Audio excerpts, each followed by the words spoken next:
Burt comes back. Meredith proves that she is more than a pinup girl, and Molly used to be a nurse. Stay tuned. I'm Maria Menounos, and you're tuned in to AfterBuzz TV, the ESPN of TV talk. Now, let the buzz begin. Good afternoon, and thank you for joining the after show for Reprisal. Today we are talking season 1, episode 6. Oh my God, I can't believe it. For the love of Archipelago. That's quite a difficult word to say. That I'm gonna butcher so many times throughout this show. Please bear with me. I am trying. We are back here today discussing all things Reprisal. I'm Latoya Blakely, your host, and with me is Adiamond, my wonderful, wonderful co-host, crime and suspense connoisseur. Yahoo! Hey guys, what's up? Hey guys, what's up? That's what she said. Okay, we have a lot to talk about today. We always have a lot to talk about today. It's going to include Queenie going back to get Burt. Meredith and Gertrude plot to leave. And we find out that a lot of our characters are connected. There's one special thing that connects a lot of them. Before we jump into the specifics, Adiamond, tell me your general thoughts on this episode.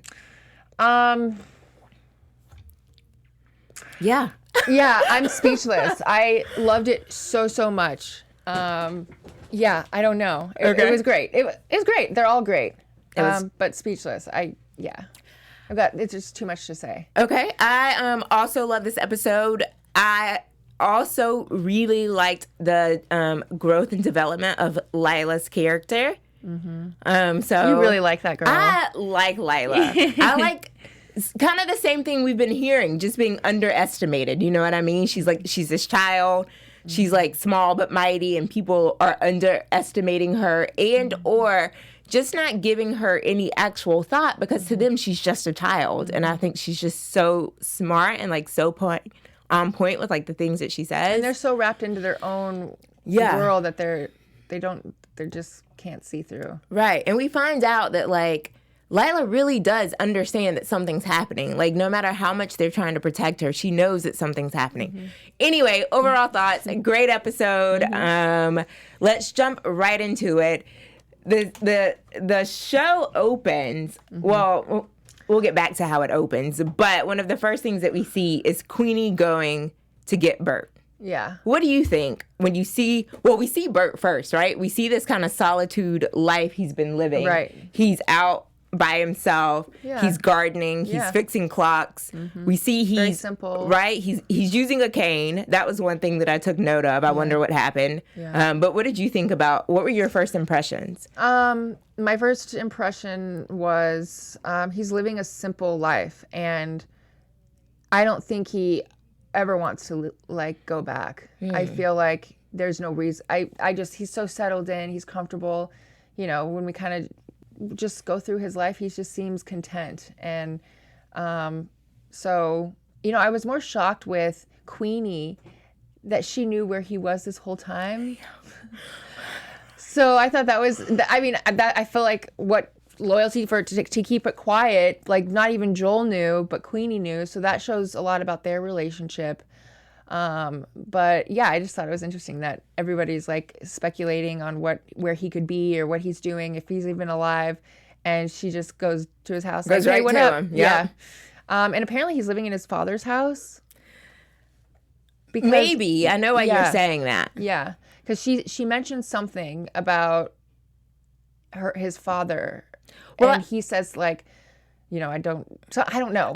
She said something. She sees like the bowl of vegetables and she's like, oh, don't tell me you're gardening now. And he says, all this time I thought my father was useless, basically, but he could have all this land and all these crops and I can't even grow a cucumber. Yeah. So so maybe it's his father's growing corn house. Maybe it's not.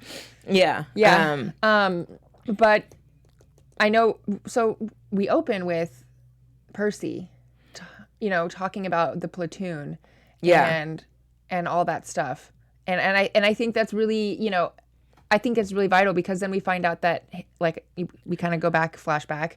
There's like a young Bash, and you find out that he's talking to Bash is talking to Percy and trying to get him to come into this family. Yeah. Because they've clearly been to war, and Bash has found this lifeline, which is the Brawlers. Yeah. And he's trying to bring in his brother, Right.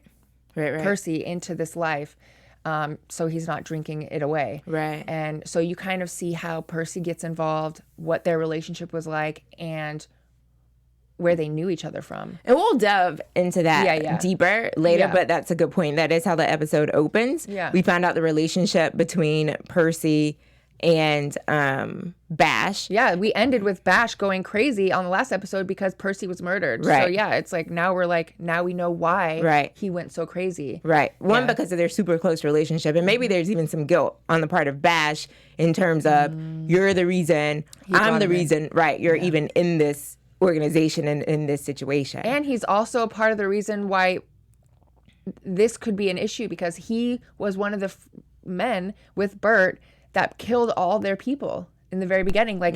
So in some way, he's also maybe feeling guilt for doing that, and now this is an issue. Right. You know? So Queenie goes to Burt's place and basically says, like, you've worked so hard to develop this organization, to build this world. What are you doing? It's on the brink of collapsing. Yeah. And if you care, you need to get back. Yeah. And Burt comes back. Yeah. That kind of shocked me. I feel like... It didn't shock me. What else was he doing? Nothing. Like failing at growing cucumbers. What I'm interested to know is, why did he leave in the first place? And why does he now have a cane? Yeah. Those are the two things I want to know. Yeah. He probably killing his sister probably sent him over. He's like, I think that's a little much. Probably. I think I might have pushed that one a little too hard. Maybe. Maybe murdering my sister wasn't the best idea. Perhaps. Yeah. But he's only been gone for 2 years. So that can't be it, because Doris was gone for like 7 years. Oh, yeah. I didn't know they told us about a time. Yeah, there was, I think Queenie actually said it. Okay. Someone said it. Okay. So something happened where he, left. Yeah. Years after he tried to get Liz's sister. So he doesn't care about her at all. Are they even real sisters? Like, That's true. We don't know that. But I also want to know, do they think she's dead? Like, I need to know what happened. Did they just drag her, unhitch her, and leave her and think that was the end of it? Like, I have so many questions. Yeah, or was she in there like Kill Bill, like breaking through, they bury her alive? I don't know. I feel like the assumption was that she was left for dead, and they thought she was dead. Yeah. Because she says something like, they never expected me. They were so confident in what they did that they never even checked to make sure I was dead. Yeah. And if by chance I didn't die, they never thought I would actually be a problem for them. But do you remember, maybe he did know that she might be because he says... She says, you'll see me again. You'll see me again. He goes, I know I will. Like, so... Maybe they meant like in hell. You'll see me again in hell. Maybe. Who knows? We'll find out. Yeah. I'm sure we'll find out. I thought it was interesting when he shows up. So he shows back at the Brawlers compound. Mm-hmm. Like he's not, like he didn't just disappear for years. Right? Yeah. But I also thought that the Brawlers who were out there and their reaction to him were kind of strange. Like, they were almost unsure. Like, they just kind of looked at him. Yeah, I expected more of like a shock. Right? Or like, yes. Whoa! Like, bow to the king. More of that, like. Right? But they were just like, it was very, it was unclear what they were feeling. And it was only the bartender who finally, gave us some reassurance that all was right. And she's like, it's been a while. Should I get you your usual? Yeah. And even that one guy, his nephew, that weird guy that was in the beginning, I forget what his name is. Okay. But he goes up to Burt when Burt's at the bar, and he like tries to cheers him, and Burt doesn't even like clink glasses with him. So there's obviously there's something he did, and Burt doesn't like him or something. So something's going on there. Yeah. So I thought that was like, dang, he threw him some mad shade. Right. Just denied the cheers. But yeah, I agree with you. Their reaction was a little unclear. Right. Didn't expect that. And I guess I think that if I think that if Queenie would have never come to him, he probably would have stayed there as long as possible. Like, I don't think he's dealing with something. Like, he's probably got some postpartum something going on, or what is it called? PTSD. PTSD. Possibly, but he wasted no time swinging back into business once he landed on Brawlers territory. Yeah. Yeah, he's getting everybody riled up for war. Right. Quickly. Yeah. I thought that the whole, like, memorial kind of to Percy's truck, so I guess to Percy and his truck, how they kind of, like... I don't understand that. It's a weird... I wonder why they do that. The only thing, right? And I wonder if they do it with everyone or if they did it to Percy because the truck was important. Because when we talked in the beginning, when the scene opened, and Percy's talking to Bash, and Bash is saying, come be with me. Percy's like, no, I just bought this truck, and I worked 2 years in 2 days, or whatever he says, to, like, be able to get this truck. Yeah. And then I think Bash is like, well, you can work on your truck, like, if you come. Yeah. And so I guess the truck, whose name was Thelma, my sister's name is Thelma. Oh. So the truck was really important to him. So maybe they paid homage to the truck, and by paying homage to the truck, they paid homage to Percy. Yeah, because I mean, it would kind of be disrespectful for somebody to start driving that truck, maybe. Yeah, I don't understand the burning of the property, or I didn't understand, or the walking around it. Right. And then so Burt walks up. He's the last one, I think, to touch the truck and kind of, says his final goodbye to Percy via the truck. Mm-hmm. And then I'm not sure if this was after he saw Bash. Who he? Burt? Burt. This is after he saw Bash. The truck thing happens after he saw Bash because he asked the guy who he says was his nephew, where's Bash? And then we see him go to Bash's cabin. Mm-hmm. Him and Bash have a moment. Bash seems happy to have him back, not necessarily on the same page as him in terms of, like, what's going to happen, but, like, happy that Burt's back. Mm-hmm. Then I think we have the truck thing. Then they burn the truck as Burt's giving his battle cry.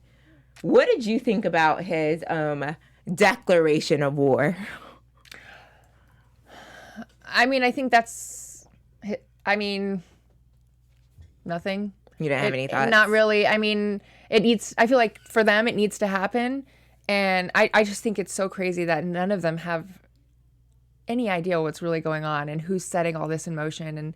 And it says a lot about life. Like, you may think you know, but you have no idea what's going on. And it's playing out so much. And of course, Doris is in the center of it all. Yeah. So, I didn't have much about it. I knew that he needed to create wars, a nice speech, a powerful speech, I suppose. Not too many thoughts on it. I think everybody's kind of getting in the mood of getting ready to go to war. I mean, they were like, yeah, like just like throwing up their staffs, like, yes, like, let's do it. So they're ready to go to war. They want to fight, and they haven't been fighting since Joel's been in, the leader. So they've kind of been living a peaceful life. And so they're ready to fight, I think. You bring up two good points, that they haven't really been fighting since Joel's been the leader. Mm-hmm. And so two things. Joel tells Maddie, you've been itching for war. You've been itching to fight ever since you got here. And I'm telling you that it's not what you're expecting it to be. Yeah. And I thought that was such a powerful thing because, Maddie has no idea. He wasn't there when this happened, when all of the... He's just an entitled little... Right, who thinks this is fun. Yeah. Like, to him, this is exciting, this is fun, and I think he kind of gets off on, like, having this power and kind of running things. Yeah, and he's so gung-ho on he's always preaching about this, family aspect and the loyalty. Like, I think he's an enthusiast of what it represents, but you're right, Joel is, like, he knows, he's been through it. He's killed his own men in order to create power for the Brawlers. Like, he has done some dark things. Right. And the dichotomy of this new enthusiastic young naive kid who thinks he's loyal and who thinks he's all about, has no idea compared to what Joel has been through. He's been through hell and back. Right. To see that moment where he is trying to get it into his head, like, you have no idea. I think it was very powerful, and it was cool to see. And even in the midst of all of this, Joel is still trying to keep the peace. And I don't remember specifically if Joel and Burt see each other face to face in this episode. It takes a while. So it does happen? Yeah. Okay. Because he's kind of avoiding him. Okay. Yeah. But Joel and James, who's the leader of the ghouls, have another private meeting, which is interesting. They've had at least 2 private meetings, if not more. So I think it's so interesting that James and Joel are kind of on these almost friendly terms where they meet privately in each other's homes, in the woods, like wherever, just to have these conversations. And basically Joel asks for a sacrifice. He asks that the ghouls, that they give up this guy. And the guy, James, like, we don't know who this person is. We didn't do it. Right. And Joel is basically like, who cares whether he did it or he didn't do it? Like, we need someone. So he asked for the sacrifice. And James is like, nope, can't do it. Yeah. For 2 reasons. One, you wouldn't do it. I can't just give up my man like that. And second of all, it's not going to matter to Burt. That's what he says. He's like, with Burt back, Burt wants war. And if Burt wants war, he's going to have war. Right. So it doesn't matter. Yeah. And so it kind of shows the split that's happening between the brawlers. We have Joel, who's he wants a peaceful lifestyle. He likes the truth. He likes the fact that they can all live together with little trouble. And then we have Burt, who we don't really know a whole lot about from a firsthand perspective. We just know what we've seen. And Burt likes war. So Burt and Joel have 2 very different ways of leading, right? Yeah. Right. And visions for the brawlers. Yeah. That's a lot. It is a lot. And it's getting deeper and deeper, and we're figuring out more about these characters, and they just get more interesting as we go, and it's great to see. And I'm excited Burt is back. I didn't like his character in the beginning. He seemed like, who kills her sister? Like a coward, you know. But now we're gonna see him in action and see what he's like, and how he managed to get this gang to where it is now, and how he managed, you know, his character and how he got to the top. So I'm glad we get to see that, because we didn't get anything. We got little snippets and like secondhand information. Yeah. Before we go any further, Adiamond has a message for our wonderful viewers. Yes, you guys, please like, subscribe, share. If you're on YouTube right now, comment. Even if you're watching it later, we'd like to know your thoughts. If you're on iTunes, give us a rating. We want to know what you think about us. We love doing the show, and we love that you guys like to participate. So keep it coming. Share with all your friends. And thanks for watching, of course. And then to give a shout out to our new follower. Oh, yeah. Thanks for following us. What is television? Yes, spelled interestingly on Instagram. We saw you. We acknowledge you. We appreciate you. Yeah. If you want to get involved on this conversation, jump onto YouTube. Jump onto this feed. Yeah, Instagram, anywhere. Let us know. Comment. Watch along. Leave us comments. Ask us questions. We'd love to talk to you. I'm like, so much. This show gives us so much, and it's all so good and so important. Oh my God. Right? But, okay. Now, I'm coming around to Meredith. You're coming to Meredith? Yes. You know how I needed to see. Wait, before you come to Meredith. Okay. Because this leads into Meredith. Okay. Burt's back. Meredith is Burt's daughter. We don't know anything about their relationship. We just know that Meredith is kind of protected because she is his daughter. Burt comes back. I know I'm wondering, is this going to be a daddy-daughter reunion? Are they happy to see each other? I mean, I knew that she wasn't... You know what I thought was weird? That he didn't necessarily come to her first. Yeah, there was no interaction between them. I mean, I know he's got a lot on his plate, but it's your daughter, man. Right. Like, so that was telling about their relationship and his fathering. And so techniques. Gertrude, in my opinion, kind of like uses that to her advantage. Maybe not. It seems like Gertrude and Meredith have like some solid history, and there's friendship there. You thought. Right? And we thought I can't believe she turned on her. Loyalty and trust. And so Gertrude tries to get Meredith to leave with her. Yeah. Meredith is hesitant, and then she agrees. We see her packing up her stuff as Meredith's voice. Yeah. Not Meredith, Gertrude's voice. Yeah. Right? Yeah. She comes and picks her up. She's on the bike. They stop to get the drugs because they need to get Is that what they're getting? Yeah, they needed to get all the drugs so they could sell it on the road and have get money. Yeah. Okay. So you bring that up. I missed that part. I don't know how I missed that part because I was like studiously taking notes. But they pull up, and as soon as that bike shut off, I was already like, "What's happening?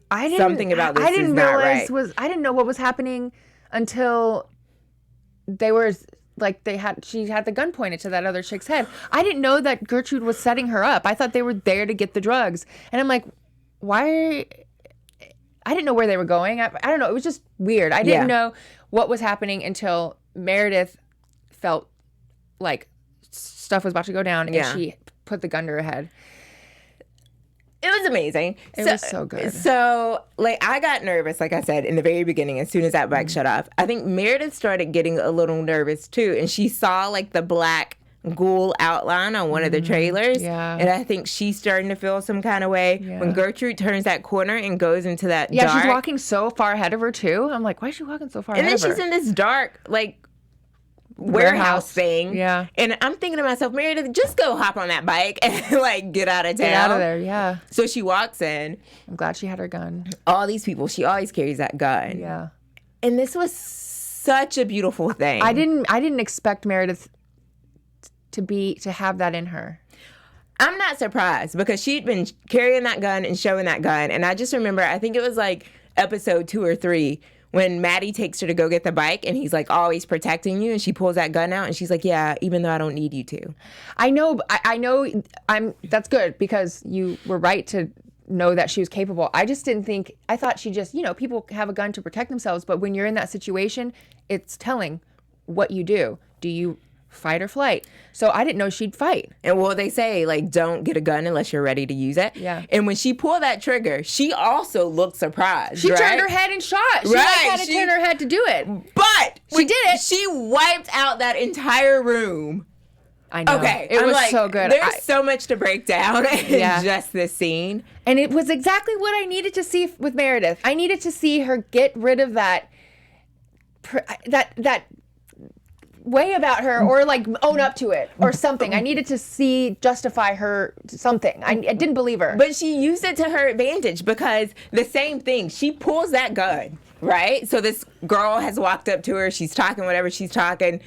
Meredith understands that this is a bad situation. Yeah. She pulls that gun. They all pull guns. Everyone's on alert. And she uses that same thing to disarm them. And it's the same thing that Doris kind of does. She kind of leans into her physical, right? And into her persona. Like her beauty? Or what do you mean? Well, she leans into how people perceive her as this pretty entitled, not that strong girl, right? Yeah. And she leaned into that, and they were like, do you even know how to use it? And she really tells them, she's like, I don't know how to use the slidey kind. but this isn't slidey. Yeah. And they think it's a joke. Yeah. They think it's funny. Yeah. And in my mind, no, she's told you, like, I know what I'm doing. But they literally, like, start lowering their guns. Yeah, the one guy, he was like, right? brings the gun down. I'm like, that was terrible. But, yeah. And then the other girl who's still holding the gun isn't as alert, right? And so They're just there. They're just there having that gun. I mean, your friend gets shot in the head, and you don't shoot the person who shot your friend in the head. Like the girl, after Meredith shoots the girl in the head, the other girl behind her who's holding the gun to like shoot Meredith if anything happens, she's like, I don't know, I did it. So like, yeah, and then Meredith goes and shoots the other person. Yeah. And Gertrude has her gun, doesn't do anything either. Right. Like that's just a group of like. Well, and I also think because she had disarmed them, like they're not ready. They're not even ready to have this gun. They're not even ready to carry the guns. because they probably didn't think it was going to happen. Yeah. And then after she made what they considered a joke, it's like the difference between having a gun cocked and like ready and just kind of like loosely having it by your side. But the thing is she's pointing the gun at them. Which never bring your gun down if someone's pointing a gun at you. Doris said, people always underestimate me, and that is my power. That's and they a theme. did the exact same thing to Meredith, and they paid for it. Every single one of them paid for it. And ultimately, they were not capable of having a gun, being in a gang. They just aren't. They just weren't capable of doing it because they didn't even shoot when they're getting shot at. Like it's just like they're not even the type of people to be in a gang. Well, I'm sure they would say, playing devil's advocate that they weren't given a chance. Meredith was so quick on it and ready that they didn't have a chance. But I think that just goes to show, like, the ghouls. Hers was a snap. She knew to shoot because she didn't have a choice. She was ready. She had to do it. She's capable. But that's what I'm saying. They're not they're not like a good gang. If you watch your friend get shot in the head and you don't shoot the person, instead you're like, I don't know what to do. It's like, no, you shoot the person who just shot your friend. So they're you know what I'm saying. That's kind of a theme though of the ghouls, that they're a little slower to react, and maybe takes it back to that episode where they had the meeting in the street, the Brawlers and the ghouls, and Bash is like choking the guy who I now realize wasn't the leader. He was the one that was sent in the leader's place, and none of the ghouls moved. And I'm wondering, are we going to start seeing the ghouls step up in some way? They have to. But when Meredith, okay, so rewinding once again because this scene was so good. Yeah. I wrote down femme fatale. I was like, we now have the rise of another like textbook femme fatale who's used her female prowess to like not get revenge, but to protect herself. She's covered in blood. She has on this pinup girl outfit, covered in blood. She walks out and just puts those sunshades back on. People are standing outside watching. Yeah, I saw that when she was like leaving. I'm like, those guys didn't hear any of the 4 gunshots. Yeah, like what are they? It's gonna like that's weird. Okay. So then I was like, well, maybe they're not ghouls like those people. But I thought they all lived together. I don't know. I just find it weird that I don't think it was necessary to have those people standing out there in the scene. It just didn't make sense. But yeah. But she leaves. She gets on Meredith's Gertrude's bike. Takes it.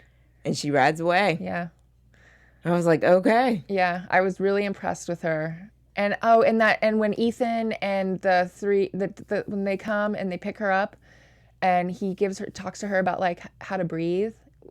She's like, my hands are numb and my feet are numb, and he's like after she shoots them and they go to pick her up at the gas station. How did I miss that? I don't know. Where was I? But he talks to her. I thought that was a good moment between them when he's like, they were doing the breathing thing. He's like, breathe in through your nose, hold one nostril, and then breathe out and do it the other side. I like that moment between them.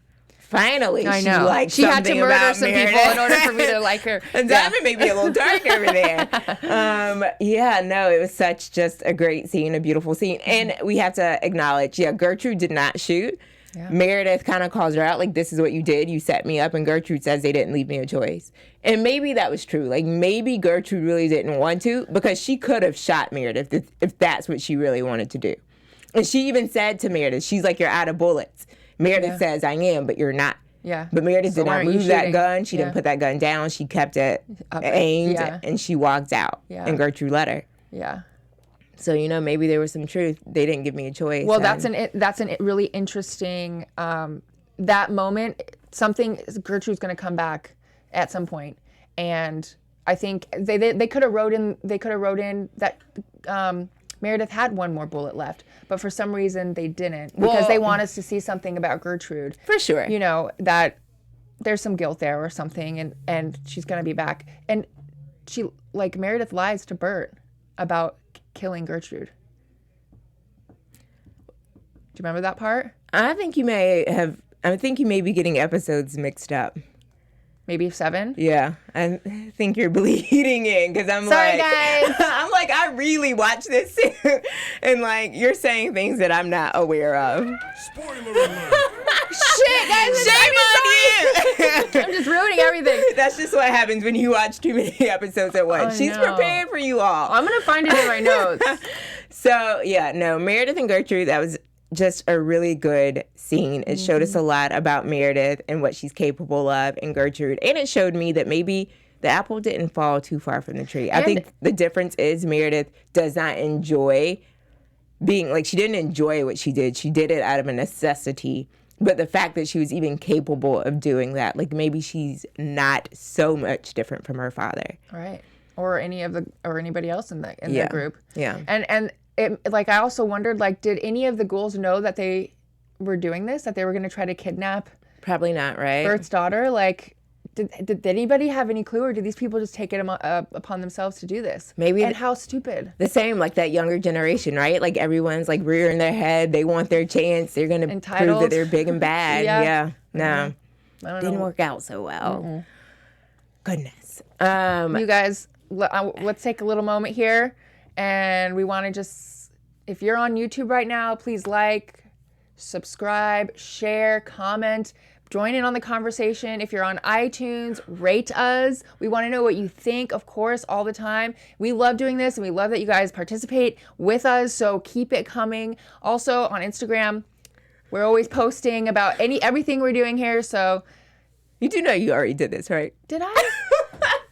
In this one? Yes, this is what happens. This is what happens when you go out on Saturday night and you come on Sunday and you're just delirious.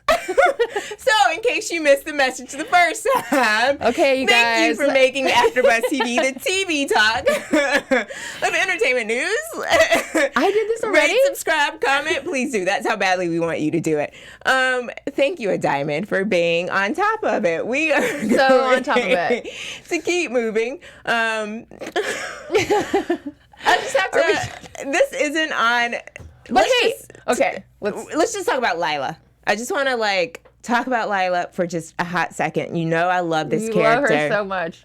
Bash is reeling, right? So he's gone. He has gotten revenge against the ghouls. He's in a depression now. He is extremely depressed. Burt's back. He's happy to see Burt, but that doesn't make him feel better. Lila, my favorite character of this show, shows up with Rufus. Oh, yeah, her little stuffed animal. Right? Yeah. And she gives it to Bash, and she says, first of all, that she calls Joel Daddy-O. Daddy-O told me that you're sad. And Bash is like, I'm not sad. And she's like, yes, you are. Yeah. And when I'm sad, I just hug Rufus, and he takes all the sadness out of me. Yeah, I need a Rufus, right? Yeah. I need one of those dolls. And she says, you can have them, but I'm coming to get them before a bad time. Yeah. And I just love this child. Mm-hmm. I know. I mean, Lila could have had her own segment. And spinoff. Right? When she sees Doris, there's so much to talk about. Okay. That was really unexpected. Let's do this quickly. Yeah. Go ahead. Well, no, let's jump into it. Doris goes by herself because they're all going to be distracted. Can we rewind for a half a second? Yeah. And so I really loved in this episode, there was a lot of give in terms of trust building. It's the first time we see Doris frustrated. She's calling Ethan and he's not answering. So then she checks the phone to make sure it's working. He throws the phone in the woods. Breaks it up, throws it in the woods. And Doris is first time we've seen her do this. Yeah. She bangs. Yeah. And then we pan out and we see that they're all just staring at her and she's like she has this moment of go on, get the phone, and then she does it in front of them. Yeah, we see her lose it. And then she comes back to Doris and she says, he must be busy. Yeah. Okay, so great. Sure. I love He's it. busy. I love her. She's so good. And then she walks out and Earl goes to follow her. Mm-hmm. He doesn't ask her any questions. Maybe in the room, he says something about he calls you Katherine. And he called you Katherine, I think is referring to Percy called you Katherine. Mm-hmm. And she walks out of the room. She doesn't respond. So he follows her. And then instead of asking her a question, he leads with information. And he starts telling her about his son and what happened. Yeah, breaks down the walls. Right. Yeah. Then Doris asks for the name of the son. He doesn't answer. So then Doris gives him information. Mm-hmm. And then at the end, he tells her the name of the son. Mm-hmm. But also what was beautiful is she said something about Alvin. No, he said something about Alvin. And she was like, Alvin, you mean you're not Alvin? And he was like, whoa. He's like, we haven't even met. Right. Yeah. And then he finally tells her that his name is Earl. So then she says, I have this thing to do. You all stay here. The Brawlers are going to be busy. I need to go check out this road, and I have a gift. Mm-hmm. And she goes to Bash's. They go to, she's walking into their community, and she notices that Bash's the radio and the lights on, and she goes in there. And at first I'm like, well, I didn't know what she was going into or what room she was going into, and she's going to shoot somebody. I'm like, who's she going to shoot? I'm like, there's no way she's going to shoot Bash. That'd be so ridiculous. I don't know. I'm like, what? I don't think she would have been able to do it. Anyways, so she goes in there. She's faced with an ultimatum. Is she going to do this? Is she not going to do this? and your best friend walks in. And Lila walks in and saves Bash, even though, I'm not sure that she would have been able to pull the trigger. That was the first time she'd hesitated. And to me, it looked like she didn't expect Bash to be there, and she sees him. Yeah. Then she pulls the gun, and then Lila comes. Yeah. Excuse me. To pick up her Rufus. Yeah. Because she said, I'm coming back for bedtime. So, and you said in the last episode that Doris with Molly made you think that Doris would have been a good mom. The way she treated Molly after Molly did the thing.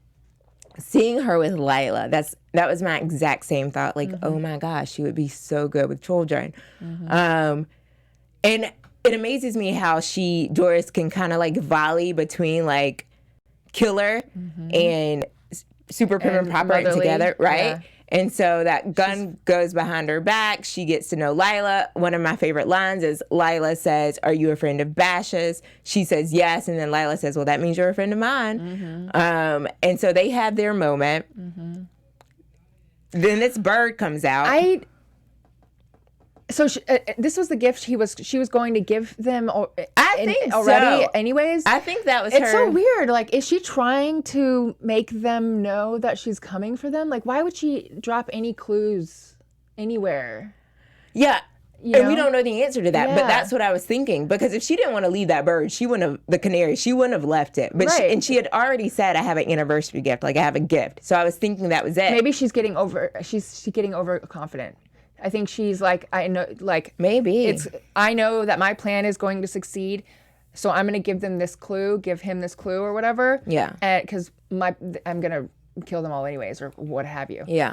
So I think she got a little too cocky. Well, and I love Lila, when she says, as she's taking Rufus back, and she tells Doris, like, I think this is the gift. This is why I say this child is clairvoyant. She says, this is the gift that Bash needs, this yellow canary. So I'm going to take my doll back. You need to leave this. And she's like, uh-oh. Right? But wasn't she going to give that to her anyway? Maybe. That's what I'm speculating. very unclear, right? yeah. But the fact that this child who seemingly does not know what's going on has enough like intuition and instinct to know, like, She's this is emotionally what Bash intelligent. needs. Yeah. To me, it's more than emotional intelligence, but we can call it whatever. No, she is. She knows that he's hurting and he needs this thing. That's deep emotional intelligence. Yeah, but it's not that this thing is making Bash feel better, because what it's actually doing is telling Bash that someone from your past is back. That's what it's actually doing. But do you think she knows that? I think she's doing it because she's taking her stuffed animal back and she knows that he needs something to take the pain away. I just think that Lila's a lot smarter than people are giving her I credit think you're for. giving her a lot of credit. I Yeah. am. So we have Doris. She leaves the yellow canary. She goes on. Lila sees her daddy-o, and she says something to daddy-o about The ghost lady? the ghost with the dark tattoo like Bashes and the yellow canary. And daddy-o says, "Oh, it was just a dream." Yeah. How adult she was in handling going with her mom. Like, they were going to tell her it's going to take some time. And she says, "I already know it's going to take some time getting used to." Yeah. Lila's coming back. She's just like, she's too all-knowing. Like, she's too mature, I feel like. To me, it's They're a just level like of throwing like, her some like deep information, like some big information. It's like, it's really cool to, I told you, she's like a narrator, and I love that they're making her this little small child. I wonder what that is representing. That they're making this small child have all this information. Yeah. You know, the writers. Yeah. You know, what is that? What do you think it's representing? yeah. Because she's always telling some sort of truth. Mm-hmm. She's reading some report or has some insight or, you know, knows to talk to somebody. Like when she was talking to Meredith, and that girl wanted Meredith to come play with her. You know, like, what is that signifying? What are they why are they making her this narrator? We should try to find out. Yeah. I don't know. What do you guys think? Yeah, if you Tell know us what you guys something, think. let us know. Yeah, what is Lila's, like, what are they trying to get us to see? Yeah. You know? Something else that was really interesting about this episode is that we started to learn how a lot of people were connected, either like they knew of the relationship, and then a lot of them shared There's a through line with all of them. Right. Almost, yeah. Shared similar experiences without knowing it. And so some of the things that we learned was that Percy fought in this archipelago battle. And so when Bash goes to recruit him, it's after he's come back from this battle, and Bash says, like, don't drink your life away, come be with us. Then we later found out that Cordell and Earl served as well in this battle. Molly was a field nurse in this battle. And then the person that came up with the idea of the monster ring was also in this battle. And that's who Alvin was. Alvin was the platoon leader to Cordell and Earl. And when he came back, it was his idea to start the monster ring. And it was also the idea to have Earl's son participate, and that's how the son, who we found out is 13 years old, gets killed. What do you have any thoughts about whether it's the son, Alvin, this battle that brought them all together? Well, I think that I don't know. I think it's a very interesting through line. I don't know why. I think it's just like life. The world is smaller than it is. Yeah. You know, and I think we're finding out that eventually at some point it's in the stars, you know, for them to have been together and meet, because they've just been right next door. Yeah. You know, and they are all connected. Not just through Dottie, but through somewhere else, through this battle. For sure. So I thought that was interesting. Very serendipitous. Yeah. You know, one of the things that we've been kind of trying to figure out with this show is a time frame. Yeah. Like, what year is it? And so when they talked about this battle, I got really excited because I thought that it was a real battle. So this leads us into our special segment. Yeah. We are learning about Archipelago. Yeah. Because I knew nothing about it. Yeah. And so, like I said, I got really excited about this battle, and I was like, when was it? What's happening? Right? Yeah. Like, time frame. We can nail down a time.